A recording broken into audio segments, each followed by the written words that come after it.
कितनी सारी मौत की धमकियां वो निश्चित मारना चाहते हैं। केंद्र सरकार मुझसे कह रही है आपके पास अपनी सुरक्षा के लिए कम से कम 8 सशस्त्र पुलिस वाले होने चाहिए। जीसस को सूली पर क्यों चढ़ाया गया? गौतम बुद्ध को जहर क्यों दिया गया? सत्य की शक्ति ऐसी ही होती है, यह सोच समझकर किया जाता है। कुछ राजनीतिक ताकतें भी उनके साथ हैं। प्लीज इस पर 3 मिनट खर्च करें, बस इतना ही लगता है। नमस्कारम सद्गुरु। हाल ही में आपके खिलाफ कुछ आरोप लगाए गए हैं। निशाना बनाकर किए गए इन हमलों की क्या वजह है? अपने गुरु के खिलाफ ये सब नकारात्मकता देखकर मैं बहुत भावुक हो जाता हूँ।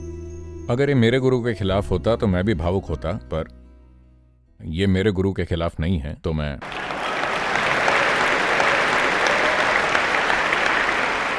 देखिए, दुर्भाग्य से जैसे जैसे संगठन बढ़ता है, अधिक से अधिक लोग इस तरह ध्यान केंद्रित करते हैं। यह बहुत सरल है। जिस पेड़ पर सबसे ज्यादा फल होंगे उस पर सबसे ज्यादा पत्थर फेंके जाएंगे।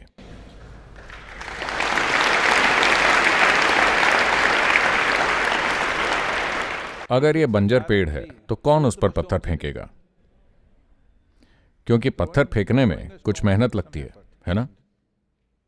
अगर बंजर पेड़ से कुछ नहीं मिलने वाला है तो कोई भी उस पर पत्थर नहीं फेंकेगा।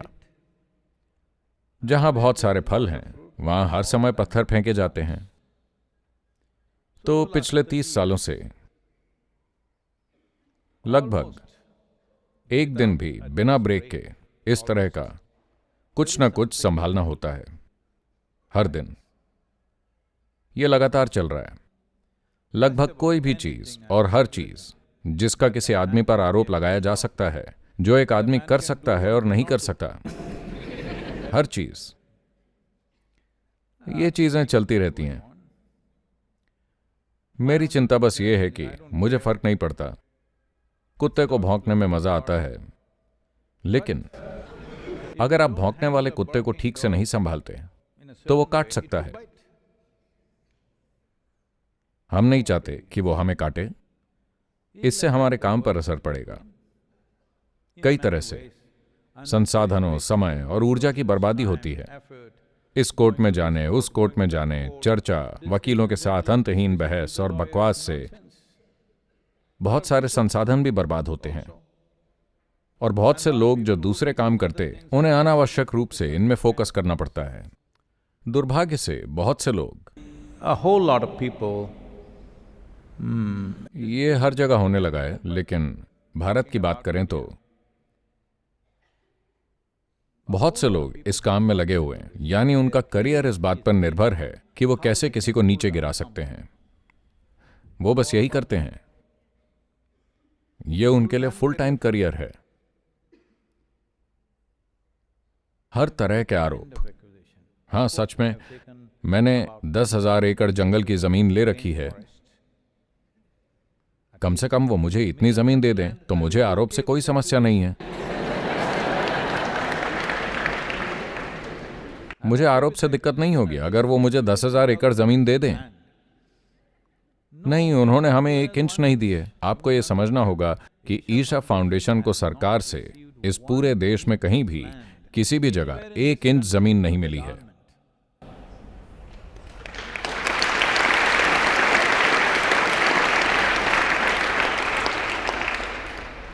तो जब मैं सीधे चुनौती देता हूं, कृपया आकर देखिए, कोई भी आए, हम आपको सारी सुविधाएं देंगे, हमारे साथ रहिए, हम आपको खाना देंगे, कहीं भी जाइए और देखिए। अगर 1 इंच भी, 1 एकड़ नहीं, अगर 1 इंच जमीन पर भी हमने कब्जा किया हो तो आप मुझे दोबारा नहीं देखेंगे।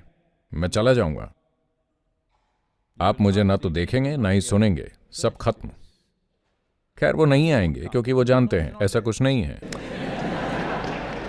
उन्हें यह पता है। देखिए, मैं आपको और भी बेतुकी बातें बताता हूं। एक अभियान चला था कि मैं लोगों की किडनी चुरा रहा हूं। don't laugh. हंसिए मत, यह हंसी का मामला नहीं है। आप यहाँ आए हैं, 7 महीने से यहाँ हैं, जाकर जांच कराइए, शायद आपकी एक ही बची हो। सम्मोहित करके आप लोगों का गुर्दा चुरा लेते हैं। मैं इतने सारे गुर्दों का क्या करता हूं? मैं उन्हें अरब और अमेरिका भेज रहा हूं क्योंकि वहां कमी है। मैं वहां भेज रहा हूं। ये चीजें मैगजीनों में छापी गई हैं। तो एक पत्रकार आकर मुझसे पूछता है, क्या यह सच है कि आप गुर्दे चुराकर अमेरिका भेज रहे हैं? मैंने कहा, मैं तो भेजना चाहूंगा, लेकिन मैं उन्हें बस नाश्ते में खा रहा हूं, मुझे पर्याप्त मिल नहीं रहे।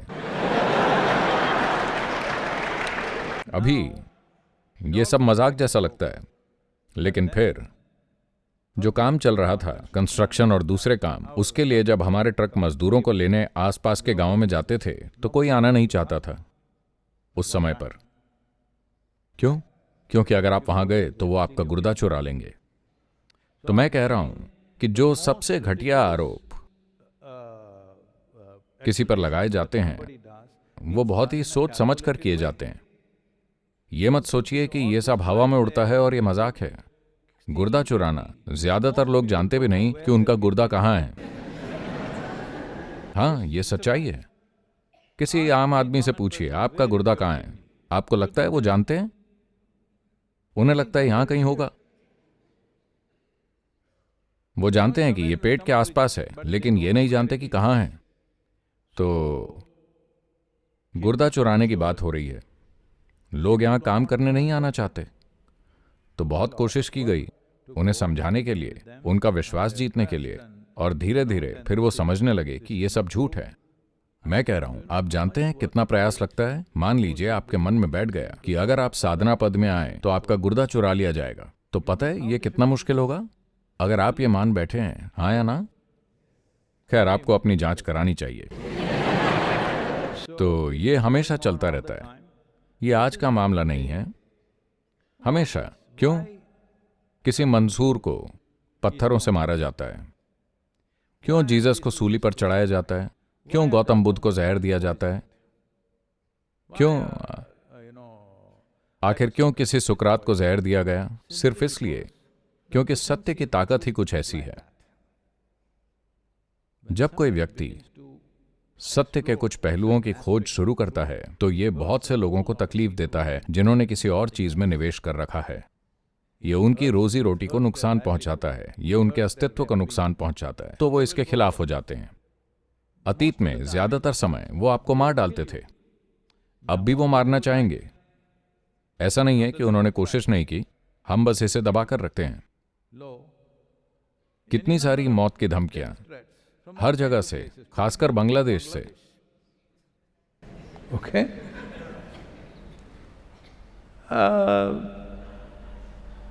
लोग मुझसे आकर कहते रहते हैं, यहां तक कि केंद्र सरकार भी मुझसे कह रही है कि मैं टॉप 600 राष्ट्रीय संपत्ति की लिस्ट में हूं, और वो कहते हैं आपके पास अपनी सुरक्षा के लिए हर समय कम से कम 8 सशस्त्र पुलिसकर्मी होने चाहिए। इसका मतलब है हमें हमेशा आश्रम में 24 पुलिसकर्मियों को रखना पड़ेगा। जहां भी मैं बैठूंगा, खड़ा होऊंगा, वो वहां होंगे। अगर मैं यहां हूं तो 4 यहां, 4 यहां होंगे। मैं इस तरह जीना नहीं चाहता। मैं ठीक हूं। अगर वो मुझे मारने के लिए इतने अधीर हैं तो देखेंगे। हम बस इसके प्रति सतर्क हैं, लेकिन हम हर जगह सुरक्षा नहीं चाहते। हम जहां जाएं वहां पुलिस ही पुलिस, पता है ना? हम ऐसे नहीं जीना चाहते। लेकिन क्या ये जोखिम है? हाँ, जोखिम है। हम कई तरीकों से इसे संभालने की कोशिश कर रहे हैं, लेकिन ये जोखिम है। देखिए, एक बात आपको समझनी होगी, मानवता के इतिहास में ये कभी नहीं हुआ। कई महान प्राणी आए, लेकिन उन्होंने केवल अपने आसपास हलचल मचाई, केवल अपने इलाके में थोड़ा असर पैदा किया, और उसी के लिए उन्हें मार दिया गया, क्योंकि उन दिनों मारना आसान था। आजकल मारना थोड़ा मुश्किल हो गया है, क्योंकि जो भी कानून व्यवस्था है और दूसरी चीजें हैं, लगभग हर देश में कोई ना कोई सुरक्षा बल है। तो आजकल वो आपको लोगों की नजर में मारने की कोशिश करते हैं, तरह तरह के आर्टिकल, वीडियोस, मैगजीन और बकवास बातों से, कोर्ट केस के जरिए। पिछले 30 सालों में एक भी ऐसा केस नहीं आया जिसकी सुनवाई हुई हो, क्योंकि उसमें कोई ठोस आधार नहीं है। देखिए, मैं कह सकता हूं आपने डायनासोर को मारा, और मैं कोर्ट में केस कर दूंगा। वो केस स्वीकार करेंगे, निर्भर करता है आपने कैसा वकील हायर किया है। तो आपने डायनासोर को मारा या नहीं? पहले आपको लोगों को यह समझाना पड़ेगा कि डायनासोर क्या है, क्योंकि हो सकता है उस नाम का कोई आदमी हो। मैं कह रहा हूं कानूनी प्रक्रिया ऐसी ही होती है। लगातार सवाल पर सवाल पूछे जाते हैं। वो जानते हैं कि कुछ नहीं होने वाला, लेकिन कुछ महीने या साल तक जो ये चलता रहता है उससे आपकी प्रतिष्ठा को नुकसान होगा। तो जो भी महान व्यक्ति आए हैं, उनका प्रभाव उनके समय में बहुत ही स्थानीय था, बहुत ही ज्यादा स्थानीय। उसके लिए उन्हें मार दिया गया। आज जब हर साल हमारे लगभग 6 बिलियन वीडियो व्यूज जा रहे हैं, No. तो निश्चित ही वो हमें मारना चाहते हैं। आप समझे? बस उस स्तर की लोकप्रियता देखकर वो हमें मारना चाहते हैं, क्योंकि वो जान से नहीं मार सकते, या मारने के लिए वो उस हद तक अपनी जान खतरे में नहीं डालना चाहते। तो ये सब आपको टुकड़ों में मारने के अलग अलग तरीके हैं, लेकिन उनकी हताशा ये है कि जैसे जैसे वो अपनी मुहिम चलाते जा रहे हैं, हम सिर्फ बढ़ते ही जा रहे हैं।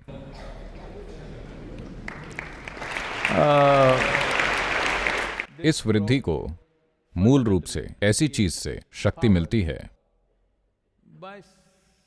जिसे वो हरा नहीं सकते, लेकिन साथ ही इसे सावधानी से मैनेज किया जा रहा है। बहुत सारा मैनेजमेंट हो रहा है। लगता है जैसे हर कोई इस तरह घूम रहा है, ध्यान कर रहा है। नहीं, यहां बहुत से लोग हैं जो कानूनी और सामाजिक पहलुओं पर बहुत गहरी निगरानी रखते हैं, लगातार इसे देखते हैं, और मैं भी इसे लगातार देख रहा हूं। प्लीज, ज्यादा से ज्यादा लोगों को खड़ा होना चाहिए। मेरे लिए नहीं, मुझे परवाह नहीं है कि मेरे साथ क्या होगा। महत्वपूर्ण बात यह है कि इस दुनिया के लिए जो समाधान है उसे कोई ऐसा व्यक्ति ना बिगाड़े जिसे मानव खुशहाली की कोई रुचि नहीं है। वो बस रोजी रोटी कमाने की कोशिश कर रहे हैं। रोजी रोटी कमाने का कितना घृणित तरीका है। उन्हें पता है कि अगर वो मेरी तस्वीर अपनी घटिया मैगजीन पर डालेंगे तो मैगजीन बिकेगी। तो हर 3-4 महीने में वो कुछ ना कुछ कहेंगे, नया घोटाला। ये चलता रहेगा इस हद तक कि पिछले कुछ महीनों में, क्योंकि उन्हें लगा कि अब ये आखिरी चोट होगी, पिछले कुछ महीनों में, पिछले 4 महीनों में, चूंकि मैं शारीरिक रूप से थोड़ा अच्छा नहीं था, तो उन्हें लगा कि यही समय है, वो यहां नहीं है, हमें ईशा फाउंडेशन को खत्म कर देना चाहिए। पता है क्या हुआ? कम से कम 18 से 20 ईशा होम स्कूल के बच्चों के माता पिता को कई लोगों से फोन आए, कुछ कहिए, आपके बच्चे के साथ क्या हुआ? क्यों? कुछ नहीं हुआ। हमारे बच्चों के साथ जो हुआ उससे हम बहुत खुश हैं। आप कहना क्या चाहते हैं? नहीं नहीं नहीं, ऐसा हुआ है, आप अपने बच्चों से पूछिए, उनका बलात्कार हुआ है। इस तरह उन युवा महिलाओं से पूछा जा रहा है जो यहां आई हैं और चली गई हैं, जिसका भी ईमेल या जो कुछ भी उन्हें मिला, कम से कम जिन लोगों ने हमें बताया है, हम जानते हैं, वो बहुत से अन्य लोगों के पास भी गए होंगे। लगभग 36 युवा महिलाओं से कहा गया, बस इतना कहो कि तुम्हारा रेप हुआ था, बस इतना कहो कि सदगुरु के साथ तुम्हारा कुछ चक्कर था, बस इतना कह दो। वैसे भी तुम दूसरे देश में हो, तुम्हें अदालत आने की जरूरत नहीं है, तुम्हें कुछ नहीं करना है, बस ये कह दो, बाकी हम संभाल लेंगे। सक्रिय रूप से तो सिर्फ उन्हीं लोगों का हमें पता है जो वापस आकर हमें बताते हैं। हमें नहीं पता उन्होंने और कितने लोगों से इस तरह संपर्क किया है। तो ये एक अलग तरह की दुनिया है जिसमें आप रहते हैं, लेकिन अगर आप चीजों को ठीक से नहीं संभालते तो ये लोग आपको खा जाएंगे। वो पूरी तरह से शक्तिहीन नहीं हैं। दुर्भाग्य से कुछ राजनीतिक ताकतें भी उनके साथ हैं। तो हमें समझना चाहिए कि हमने धरती पर इतनी बड़ी पहचान बनाई है बिना राजनीतिक ताकत के। हमारी कोई राजनीतिक ताकत नहीं है, बिना किसी बड़ी पैसे की ताकत के, केवल वॉलंटियर्स द्वारा दिए गए और हमारे द्वारा कमाए गए पैसों से हम सब कुछ चला रहे हैं। हमारे पास यूं ही 10 अरब डॉलर नहीं रखे हैं कि चुटकी बजाई और काम हो गया। और बिना प्रोफेशनल मदद के ज्यादातर वॉलंटियर्स अपना सर्वश्रेष्ठ कर रहे हैं और उन्होंने अच्छा काम किया है, इसमें कोई शक नहीं।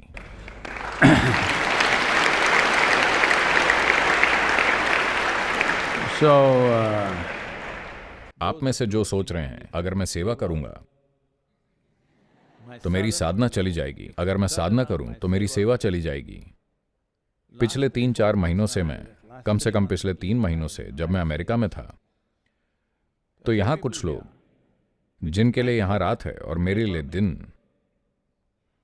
पूरी रात के किसी भी समय वो मेरे साथ फोन पर होते थे। हम इस बारे में क्या करें, उस बारे में क्या करें, और फिर मेरे लिए पूरी रात अमेरिका में सुबह 2 बजे 3 बजे मैं उनके साथ फोन पर होता था, सिर्फ मैनेज मैनेज मैनेज मैनेज। अब हमने उन सभी को लगभग मात दे दी है और वो शांत हैं, लेकिन इसमें बहुत सारा अनावश्यक समय लगता है।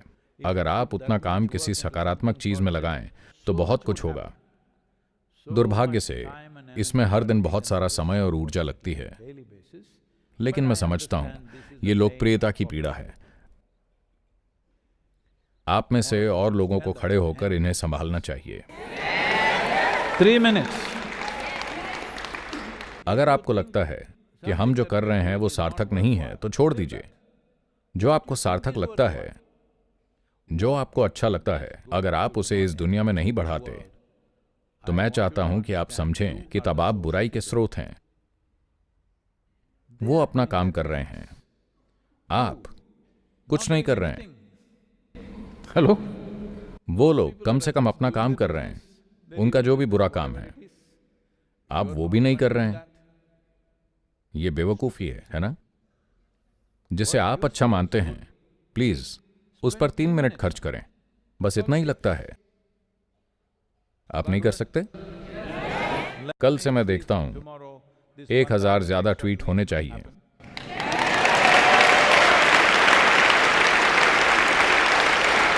And if you और अगर आपको नहीं पता ट्विटर कैसे लिखते हैं तो उन्होंने इसे एक्स कर दिया है। बहुत आसान, कृपया इसे एक्स करें।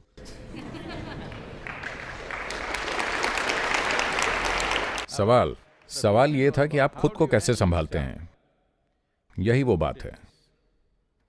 अगर आप 100% स्पष्ट हैं कि आप जो कर रहे हैं वो सकारात्मक है और सबकी खुशहाली के लिए है, तो कोई क्या कहता है कोई फर्क नहीं पड़ता। अगर आप स्पष्ट नहीं हैं तब निश्चित रूप से आपकी राय, दूसरे लोगों की राय आपको इधर उधर भटकाएगी। ये बहुत महत्वपूर्ण है कि आप ऐसे बने। आपको सबकी बात सुननी चाहिए। अगर कोई गधा बोलता है तो उसकी भी सुननी चाहिए। एक बच्चा बोलता है उसकी भी सुननी चाहिए। जो भी बोलता है आपको सुनना चाहिए, पर इसका मतलब ये नहीं कि आपको उससे प्रभावित होना है। हेलो? मैं बेपरवाह हूं, मैं नहीं सुनूंगा। अरे ये मूर्ख है, मैं इसकी बात नहीं सुनूंगा। नहीं, महाबेवकूफ भी अगर बोलता है तो उसे सुनिए, क्योंकि बेवकूफ के पास भी एक जीनियस पल होगा जो आपको कुछ ऐसा बता सकता है जो आप जीवन भर में नहीं सोच सकते। हाँ, तो बस सुनना सीखिए। लेकिन इसका मतलब ये नहीं कि आपको सबकी राय से प्रभावित होना है। लोग हमेशा राय देते हैं, वो मायने नहीं रखता। तो सुनिए, लेकिन आपको जिस विवेक की जरूरत है वो ये कि अगर आपने अपने भीतर किसी चीज को सत्य के रूप में स्थापित कर रखा है, उसे आपने गढ़ा नहीं है बल्कि खुद महसूस किया है कि यह जीवन का सत्य है, सरल सा सत्य। बस अगर मैं यहां बैठता हूं या मेरे साथ कोई बैठता है तो पहली चीज ये कि वो खुश हैं या दुखी। लोग हमेशा दुखी होने के कारण ढूंढ लेंगे। ठीक है, मैं दुखी हूं क्योंकि पता है उन्होंने मेरे साथ क्या किया, ये हुआ वो हुआ। कोई बात नहीं, अगर वो दुखी हैं तो उनके शब्दों को न लें। वो जो कहना चाहते हैं कह सकते हैं। उनके पास अच्छे कारण हो सकते हैं, इससे फर्क नहीं पड़ता। उन बातों को जाने दें, उन्हें छोड़ दें। और अगर कोई खुश है, खुश इसलिए नहीं कि वो नशे में है, खुश इसलिए नहीं कि वो किसी के सिर पर बैठा है, नहीं, अपने स्वभाव से खुश। अगर कोई यहां आनंद पूर्वक, शांति पूर्वक बैठा है तो आप सुने, उसका बहुत ज्यादा मूल्य है, क्योंकि यही हुआ है गलत इनपुट। क्योंकि आप जो भी हैं उसका 90% सीखा हुआ व्यवहार है। अगर आप गलत चीजें लेते हैं तो जीवन जहरीला हो जाता है। जब हम कहते हैं जीवन जहरीला हो जाता है, तो जब आप 5, 6, 7 साल के थे, आप कितने उत्साही और खुश थे, पर 30 के होते होते आप ऐसे हो जाते हैं, आप में जहर आ गया। आपको भले ना लगे, slow poison. Hello, slow poison है या नहीं? जैसे मैं देखता हूं, पता है पिछले लगभग 24 महीनों में मेरे स्कूल के लगभग 14 या 15 सहपाठी मर गए। मैं सोच रहा था कि क्या हुआ, क्योंकि दिसंबर 2023 में उन्होंने एक आयोजन किया, हाई स्कूल के 50 साल बाद। ऐसी ही किसी चीज के लिए बुलाया। मैसूर गोल्फ कोर्स में सबको मिलना था, मुझे भी निमंत्रण मिला। मैं उन दिनों नहीं जा सकता था, लेकिन उसकी एक फीस थी, एंट्री फीस, कार्यक्रम में भोजन और ड्रिंक्स आदि की व्यवस्था करने के लिए। तो मैंने कहा फीस दे दो ताकि उन्हें लगे कि मैं उनके साथ हूं, लेकिन वैसे भी मैं नहीं जाने वाला। तो कार्यक्रम समाप्त होने के कुछ हफ्ते बाद मुझे वहां मौजूद किसी व्यक्ति से बात करने का मौका मिला और मैं पूछ रहा था, अरे ये आदमी कैसा है, वो आदमी कैसा है। तब मुझे पता चला उस समय पिछले 24 महीनों में उनमें से 12 मर चुके थे। मैंने कहा हुआ क्या? क्या 1973 बैच शापित है, वो इस तरह से मर रहे हैं? फिर मैंने थोड़ा शोध किया और पाया कि दुनिया की केवल 20% आबादी ही 75 को पार कर पाती है। दुनिया की केवल 12% आबादी ही 80 को पार कर पाती है। दुनिया की केवल 6% आबादी ही 84 को पार कर पाती है। इस बात को भी ध्यान रखते हुए कि कुछ देशों में लोग बहुत लंबा जीते हैं, कई देश हैं जहां लोग 90-100 साल तक जीते हैं, उन्हें भी शामिल करके औसत इतना है। और अब पिछले 4-5 महीनों में 3 और मर गए, बस यूं ही मर गए, मेरी ही उम्र के। और फिर 3 महीने बाद मार्च में मैंने भी लगभग दम तोड़ दिया था। बेशक लापरवाही से, लेकिन फिर भी मैंने किया। मैं आपको ये इसलिए बता रहा हूं क्योंकि यही जीवन की प्रकृति है। ये बहुत ही कम समय होता है। हम कितना जीवन सकारात्मक चीजों के साथ हैं, कितना जीवन नकारात्मक चीजों के साथ समय बिता रहे हैं, इससे फर्क नहीं पड़ता। लोग गंदगी उछाल रहे हैं, क्या हम उससे खाद बनाएंगे या हम खुद गंदगी बन जाएंगे, या क्या हम इससे बचने के लिए पहाड़ों में भाग जाएंगे? ये विकल्प हमारे पास हैं। मुझे आपको ये कहानी सुनानी चाहिए। 1994 में ईशा योग केंद्र, एक भव्य केंद्र जो सिर्फ 14 एकड़ जमीन का टुकड़ा था, ये तब नहीं था, वो हिस्सा केवल 14 एकड़।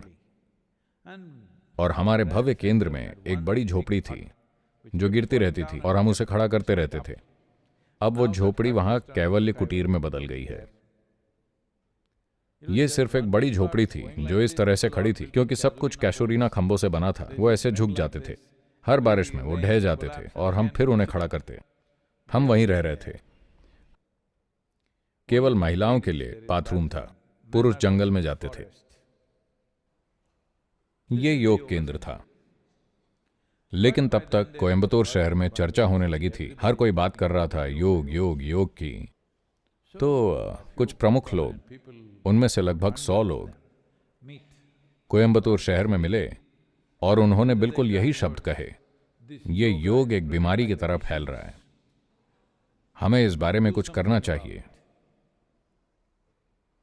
वो प्रमुख लोग हैं क्योंकि कोई कताई मिल, कोई बुनाई मिल, कोई कुछ चला रहे थे। उन्होंने थोड़ा पैसा कमा लिया था, या उनके पास नोट छापने की नकली मशीन थी, कईयों के पास।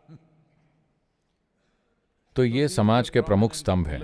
वो मिले और उन्होंने कहा, हमें बस 2 ट्रक लोगों को भेजना चाहिए और ईशा योग केंद्र को ढा देना चाहिए, क्योंकि ये इतना आसान था। उन्हें बस एक माचिस की जरूरत थी। एक माचिस के जलते ईशा योग केंद्र धुएं में उड़ जाता। फिर एक बूढ़े आदमी, एक बुद्धिमान बूढ़े आदमी जो अब नहीं रहे, उन्होंने कहा, तुम नहीं जानते कि तुम किससे उलझ रहे हो। अगर तुम उस पर पत्थर फेंकोगे तो वो उनसे भी कुछ बना लेगा। उस पर पत्थर मत फेंको। so,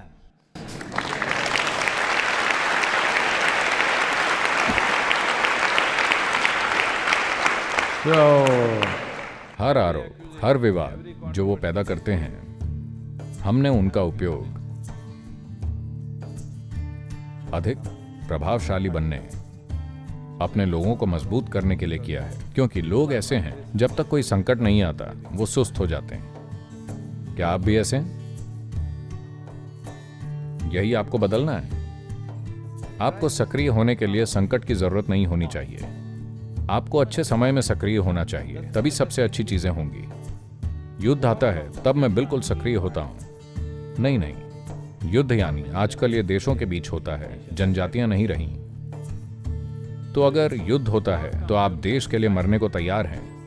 नहीं, जब युद्ध ना हो तो आपको देश के लिए जीना चाहिए, है ना? अगर वो आपके लिए इतना महत्वपूर्ण है तो